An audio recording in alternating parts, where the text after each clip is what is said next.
Внимание! Если вы находитесь в России, уберите детей от экранов.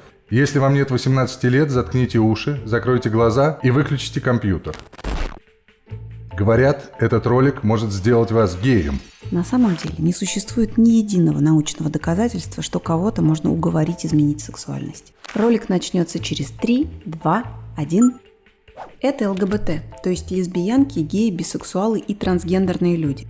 Во многих странах они не могут держаться на улице за руки, выкладывать совместные фотографии в соцсети, вступать в брак и усыновлять детей, иметь паспорт, соответствующий своей идентичности, и не скрывать свою личную жизнь и партнера от коллег или родителей как что-то стыдное. Поэтому ЛГБТ борются за свои права и устраивают демонстрации, то есть прайды. Это Стокгольм, и здесь вот-вот пройдет прайд. Прайды тут стали проводить с 1979 года.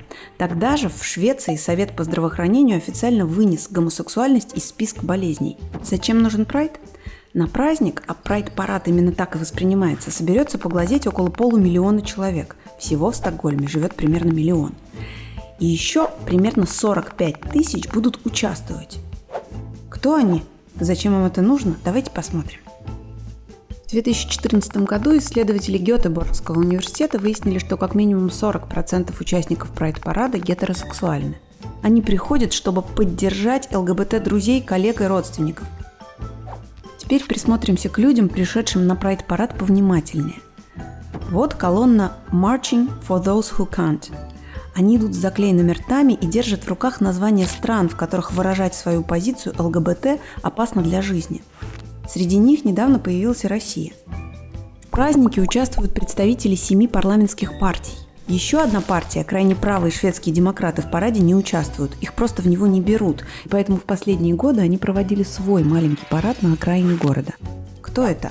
Это министр по делам детей, пожилых людей и равноправия Оса Регнер, министр финансовых рынков Пер Булунд и министр труда Ильва Юханссон. Все они были на прайд-параде в 2016 году. А вот и Фредерик Райнфельд, бывший премьер-министр Швеции. В 2014 году он, будучи действующим премьером, прошел в прайд-параде. Вот это колонна шведской полиции. Все полицейские в обязательном порядке проходят краткий курс об ЛГБТ, потому что ЛГБТ – это граждане, которых они защищают. Вот колонна шведской армии, а вот шведской церкви. Профсоюзными колоннами идут учителя, врачи, инженеры. Есть даже колонна игроков хоккейной команды 3-го дивизиона Кируна. У всех должна быть возможность заниматься спортом, не боясь преследований, говорит руководитель команды Юхан Кёхлер. Вот этнические колонны. Тут еврейская, а тут выходцев из Ирана, из Турции. А это Хайдер Адельсен. Он председатель прайда, выходец из Ирака и мусульманин. А вот французский имам Людовик Мухаммед Заед. В 2014 году он благословил на прайд-параде лесби-пару. И вот, наконец, одна из самых больших колонн прайда. Она называется «Гордые родители». В ней идут родители ЛГБТ-детей из разных стран. В 2013 году в ней шли в том числе родители детей из Петербурга и Архангельска.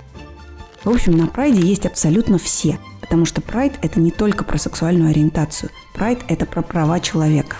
Неважно, какая у тебя религия, цвет кожи, цвет глаз или волос, откуда ты родом, живешь ли ты в центре или в провинции, работаешь в школе или занимаешься спортом. Все имеют право любить, как им хочется, говорить о любви, как им хочется, быть такими, какие они есть. И если вы хотите провести гетеросексуальный парад в Швеции, проводите, никаких проблем. И простите нас за это глупое вступление про возрастные ограничения.